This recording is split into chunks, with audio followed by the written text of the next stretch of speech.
Hello guys, Sony here. Brand new patch, guys, has hit the servers for Battlefield 242 update 3.1. Lovely, guys, lovely. Right, let's go straight through this and let's see what's new in the patch. Let's see what fixes we've got. Right, guys, improvements to bullet hit registration consistency. I was playing just a minute ago on Rush and it felt great. It feels much better now. It's not perfect, but it's definitely a lot better. Balance changes for bullet dispersion and recoil. Brilliant. Further balance changes for ground vehicle cannons on 30, 40 and 57mm cannons to reduce their effectiveness against infantry. Thank God, because it was completely broken. And it definitely feels a lot better now. Unfortunately, though, that little weird stutter, guys, is still there when you're being hit by a cannon. It's really strange. But hopefully they'll fix that in a future patch. A fix for a rare bug where a player could be invisible to enemies. I think Stoddy had this the other day on his stream. Fixes for several bugs be related to grenades and grenade launchers. Good. Improvements in the menu flow for Xbox players to make it easier to opt out of crossplay. Fantastic. I know a lot of people on Xbox wanted this. Brilliant. Multiple audio improvements to enhance your overall sound experience. Focus on clarity, distance, and directional perception. Personally, I didn't have any issues with the audio, but hey, if it's better, it's better. Maybe I should try out some other options and then just night mode. Apparently night mode, guys, gives you the best footsteps, but depends on your headset, I guess. Update 3. Okay, so look, this is our last update before the start of the holidays. That is a shame, actually, because I was really hoping for a performance patch for the FPS on PC. But I can understand that the guys at DICE, man, they've been working very hard to get these patches out as quick as possible. But it's a bit of a shame that, you know, we're not going to get an FPS fix before Christmas, man. It's a shame. Saying that, though, with the latest patch, my FPS was up slightly, actually. So, who knows, man. But it's okay, though. It's not too bad. That means our teams will take break now towards the end of the month and return in the new year with fresh eyes ready to go onto the road to Season 1. We will see you again in the new year, and we'll talk more on further changes and improvements you can expect for Battlefield 2042. Brilliant. Blah blah. There's the Twitter there, guys, to follow, man, as well. Definitely follow that on follow it for the latest changes and updates. Right, here we go then. General changes. Players that are not the party leader, they can now cancel while waiting in the queue. Thank God. Xbox crossplay can now be enabled/disabled in the options menu on Xbox. Your sort settings will now be correctly remembered when refreshing the Battlefield Porter server browser. Fix an issue where loadouts would sometimes be empty on the spawn screen after joining a server, preventing weapon selection. Lovely. I'll say I tested this earlier on PC and it seemed to be fine now, so it seemed like they fixed it. I heard some people on Twitter said they still having issues with it, so I'm not sure what's going on there. Made improvements to ensure aim assist is more consistent during console gameplay. There you go, guys. You can now aim a bit better now. Ranger's effective combat range and overall health has been decreased. Oh, thank God. Thank God. The amount of rockets I had to put into this thing to kill it the other day was ridiculous, so I have to test that out once I see a Ranger. Nice, guys. Ranger enough. Brilliant. Audio made various tweaks to the overall audio experience to improve clarity, distance, and directional perception. Fixed an issue where soldiers would not always play indoor specific footsteps. Really? Oh, good. It's good that they fixed that. Explains why someone was sneaking up to me the other day, actually. Weapons. Oh, here we go.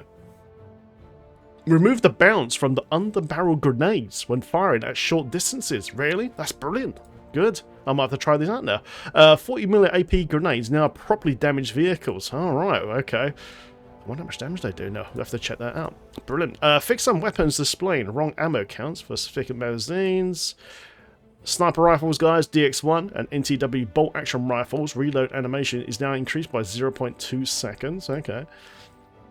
Adjusted dispersion values for most weapons, which results in faster dispersion and decreases when tap firing or doing short bursts. Ah, brilliant. Adjusted dispersion increases for most weapons. It now takes slightly longer for weapons to become overly inaccurate in sustained fire. Adjusted the recoil values to prevent over-aggressive recoil jumps for the AK-24, LMG, PKP, love the PKP, SFAR, MGO Grenadier, and the PP-29. Improved hip-fire accuracy for all SMGs to make them better stand out from other automatic archetypes. I was testing this earlier, guys, and I was using an MP9, and I used the laser sight on it. It's really annoying that to still have to press X to enable the sight every time you die or change your clip, or you get rezzed. but I tried it out, and the hipfire accuracy is godly right now. It's absolutely insane, man. So if you're playing close quarters, guys, SMGs, man, absolutely amazing, man. K30, MP9, all that good stuff, man. Brilliant.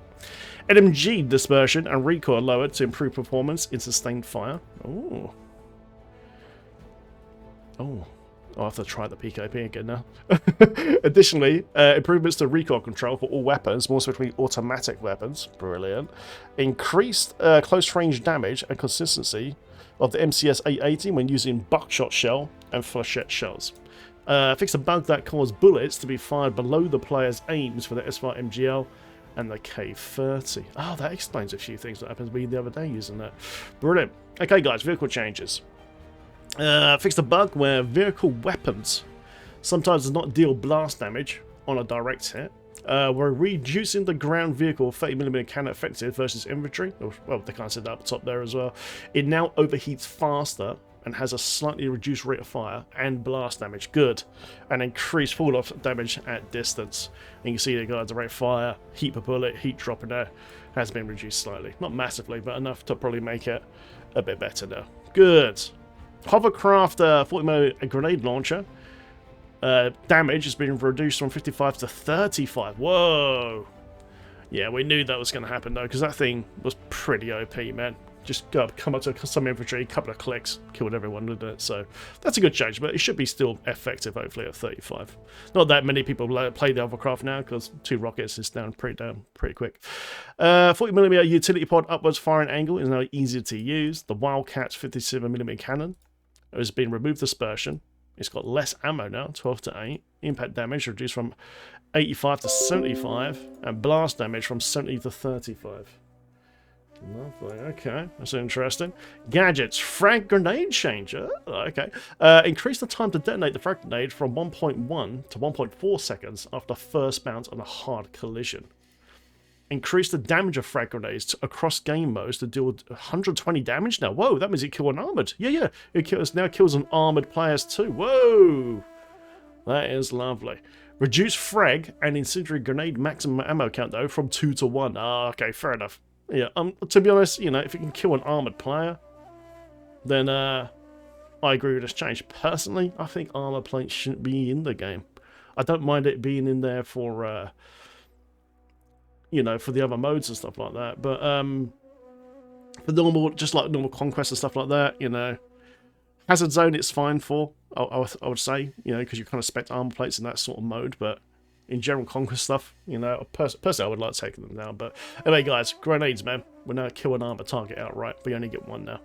Oh, thank God. Procs. I hate this thing. I absolutely hate proc sensor, man. It just ruins. You can't do those sneaks and flanks, but guys, they finally nerfed it. Okay, man, so proc sensor grenades now, guys, now have 20-meter range up from 30. So that's much better now.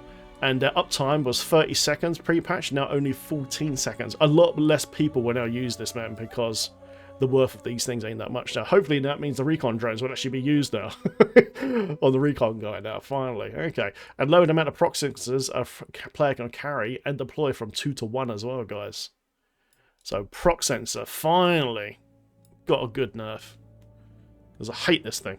I absolutely hate it. I use it myself because, you know, Skibber's current meta, but it was bloody annoying. And I'm glad we only have 1 now. Brilliant, great change. Hazard zone change, guys. Fix an issue that caused the roaming occupying forces, Lati V4 recon, to spawn at the wrong times or not at all.